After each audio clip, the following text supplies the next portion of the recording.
What is the craziest encounter of rich kid syndrome that you have experienced? I was a quiet kid in a class full of rich, loudmouth brats. My family was working class, and everyone knew it. While other kids wore designer shoes, I wore hand-me-downs to my cousin Jake. I never joined class trips unless they were completely free, which was basically never. One day, Leia, the queen bee of our 8th grade class, announced she was throwing the biggest birthday party our school has ever seen. She walked around during lunch handing out these fancy invitations that looked like wedding cards. Each one had a QR code to RSVP. And get this, a literal gift expectation guide attached. She actually made a list of what she wanted people to spend on her. I got an invite, too, which was weird because Leia had never talked to me, like ever. I figured maybe it was some kindness thing her mom made her do. The gift guide said stuff like jewelry $50, $100, and electronics $75 to $150. My allowance was $15 a week, and I've been saving for months just to buy new sneakers. So I scraped together what I had and bought her a book from this fantasy series she was always reading in class. Cost me $28, which was everything I had.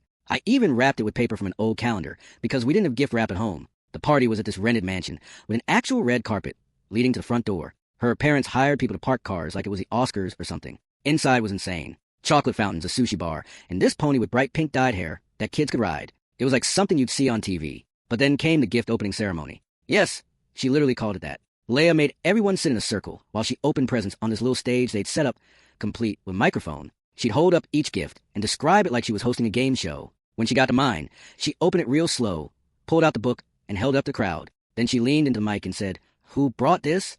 Everyone stared at me. I raised my hand awkwardly, my face burning red. Leia laughed this fake laugh and said, "A book? Seriously? Did Amazon lose the real gift or something?" The whole room started giggling.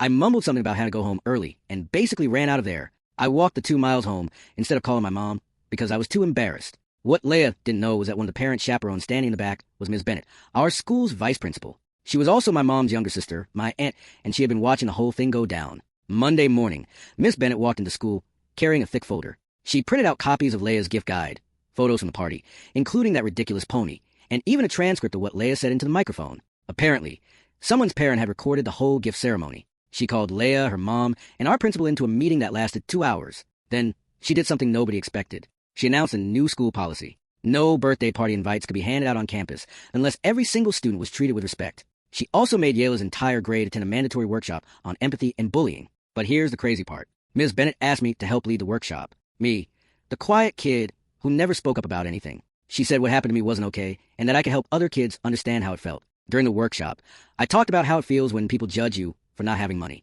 How it feels to save up for weeks just to buy one gift, only to have someone make fun of it in front of everyone. Some kids actually started crying. Even some of the popular ones said they never thought about it that way. The school made me student of the month afterward, which I honestly didn't want because I hate attention. But I used the spotlight to suggest something called a bookshare event. Kids could donate their favorite books, new or used, and write little notes inside explaining why they love them. Hundreds of books came in. Kids were writing these amazing notes like, "This book got me through my parents' divorce." Or, "I read this when I was scared of the dark." The library had to get extra shelves. I got letters from kids saying they hadn't read anything fun in months. But finding these books with personal messages got them hooked again. As for Leia, her parents made her write a formal apology letter to me, which she had to read out loud in front of our entire class. The recording got played during morning announcements, too. She was mortified. Her friends started distancing themselves from her after that. She never threw another big party.